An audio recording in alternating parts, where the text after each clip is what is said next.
Hi guys, welcome back or welcome to Switch to Life. And today we are going to review the Super Mario Bros. Movie. If you haven't seen the movie, spoilers ahead, but without going into the spoilers, here are my thoughts on the movie. It is a super fun movie, but it's just that, fun. It's not really thought-provoking or anything. And there are a plethora of Mario Easter eggs. Mario fans will enjoy this movie. However, those of you who aren't Mario fans or don't play the game that much, there aren't really a lot for you to get out of this. Sure, it has great voice acting and the story is good, but the problem is the plot is actually really simplistic and there is hardly any character development, if there even is any. However, I still think that this movie is a great movie, and it's definitely one of the most faithful video game adaptations I have ever seen. In my opinion, the best video game movie of all time. While the movie is made by Illumination, I gotta say, this is probably their best work. That is cinema. Sure, it's not as good of a story as Despicable Me, the first or second movie, but it has the best animation I've ever seen from Illumination, and in terms of being a great movie, this aces it. So if you haven't seen the movie, I highly recommend that you do, but just know that it might not actually be worth watching it in theaters versus watching it on your TV when it comes to streaming. However, the theater experience is actually really awesome, and I gotta say that other than the fact that I have to pay a lot of money to get my movie ticket and snacks, it's still really cool to watch this movie in theaters. In fact, from what I can tell, there are some people out there who decided to watch the movie twice instead of just the usual one time that you would for a normal movie. There's a reason this movie is killing it at the box office, and it's mostly nostalgia. In fact, this movie has actually broken a box office record by having the highest grossing opening weekend for an animated film. So, to recap, the Mario movie is a fun experience, especially if you are a Mario fan. But if you go in expecting a really emotional story with lots of character development, you will be disappointed. But if you go in expecting a fun experience, some great voice acting, great animation, and your favorite cast of Mario characters, you are not going to be disappointed. So, with that out of the way, we're about to move into spoiler territory, and I will give you guys some time to leave. Excuse me, everybody coming through. Got a big adventure happening right now. Just leave a pass for us. Okay, obviously, one of the best things about this movie is the plethora of Easter eggs and Mario references that there is. In fact, one of the biggest plot twists was a Mario reference I never saw coming. The eel at the end that eats Mario and Donkey Kong. I mean, seriously, never saw it coming.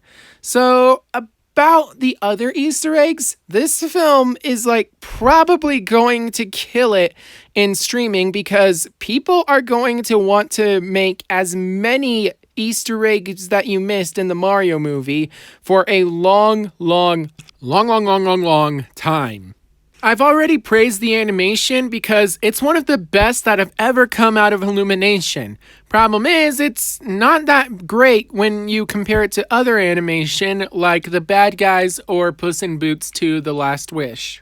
One of the biggest things that made this movie a success or a fails was the sound, specifically the soundtrack. I loved the soundtrack that was written for this movie. Referenced so many games, and I love it.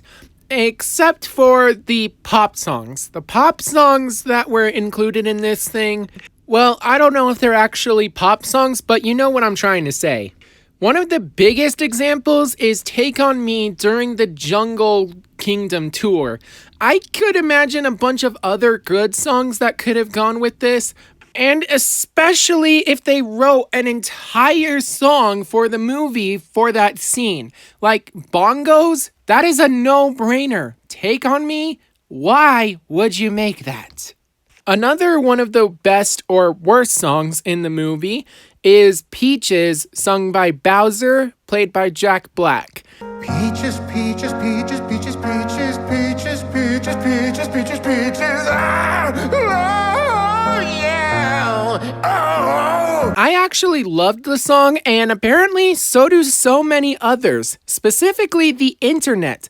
That song has been making its way through the internet for quite a while, and there's a really good reason.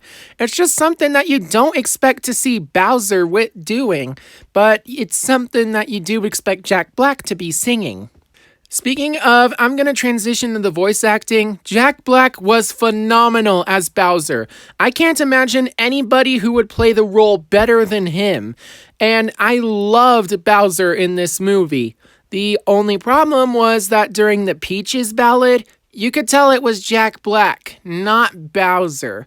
Literally, if you told me, show me any scene in the movie. If you told me that Jack Black was Bowser, I would have a hard time believing you. Show me Peaches, and I would believe you. That is just one of the weirdest things you can do, where you have a really great character with a really great voice, and then you imprint your own voice when they sing.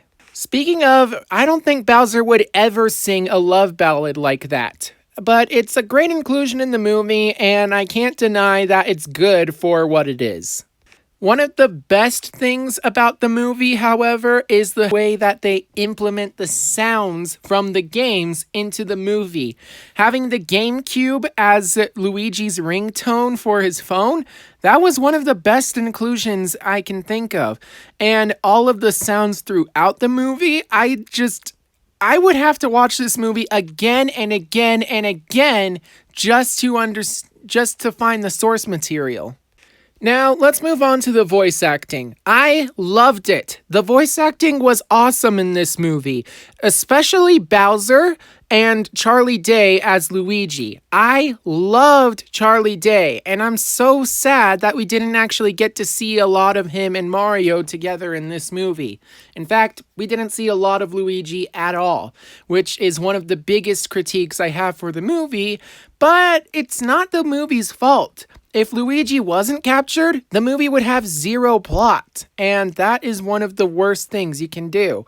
Make a movie with no plot. So making Luigi the damsel was the right decision, especially because it gave Anya Taylor-Joy a chance to shine as Peach, and I love Peach in this movie. And speaking of other characters, we got Toad. He had a phenomenal voice, and Donkey Kong, played by Seth Rogen. I can't imagine anybody to play the role better than him. The only problems I had with the voice acting was Mario, played by Chris Pratt. I mean, it's not really Chris Pratt's fault, or maybe it is, I don't know. But essentially, I just don't really like how Mario sounds exactly like Chris Pratt. Sure, it's nice to make Mario sound normal, but I kind of miss the Mario accent. And I kind of wish Chris Pratt could have done a little bit of it. I mean, sure, he did an amazing job trying to get the accent to shine through with Mario's normal voice, but without Mario's high-pitched voice, I just can't imagine this guy being Mario if it weren't for the fact that this movie was animated. Also, one of the worst actors in this movie was Cranky Kong. I can't imagine that this guy is Cranky Kong because, well, he doesn't really sound old and he doesn't sound cranky. If anything, he would have made a better Donkey Kong. I mean, not better than Seth Rogen, but he would have been better if he was casted as Donkey Kong instead of Cranky Kong. Moving on to the actual movie itself, I loved it, and I loved the plot. It was simplistic, but it was also Mario. And I mean, I couldn't imagine a better plot for this movie. One of my favorite parts is the platforming in this movie. Seriously, I need to go in Super Mario Maker and make these levels for myself. Or find them online. Probably will find them online faster than I will make them. I love the way that they implemented the power-ups. One of my favorite scenes is all of them with the mini mushroom. I love it when Mario is ready to attack Donkey Kong and he can't attack Donkey Kong because he's tiny. And it's not just the platforming. I loved all of the action. Mario and Luigi teaming up to battle a Bowser. Also, one of the weirdest things, Luigi is a good platformer at the end of the movie, but he's not a good platformer at the start of the movie, and he has zero training, unlike Mario. I don't get how that happened other than a super good brotherly bond. I guess that's why they're called the Super Mario Brothers, not the stupid Mario Brothers like Spike says. I loved the Mario Kart scene, especially when Mario was facing off against that blue shell guy. I loved it when he powered up and gave his life just so that Mario and Donkey Kong could be defeated and Peach would be able to go to the Mushroom Kingdom by herself without the Kongs helping her. Also, one of the weirdest plot points of this movie was Bowser's crush with Peach. Sure, it's great with the source material and all that, but I mean, it's Bowser. That being his sole reason for conquering the Mushroom Kingdom, it can't be. But I love that it gave him a reason to have an arch nemesis in Mario.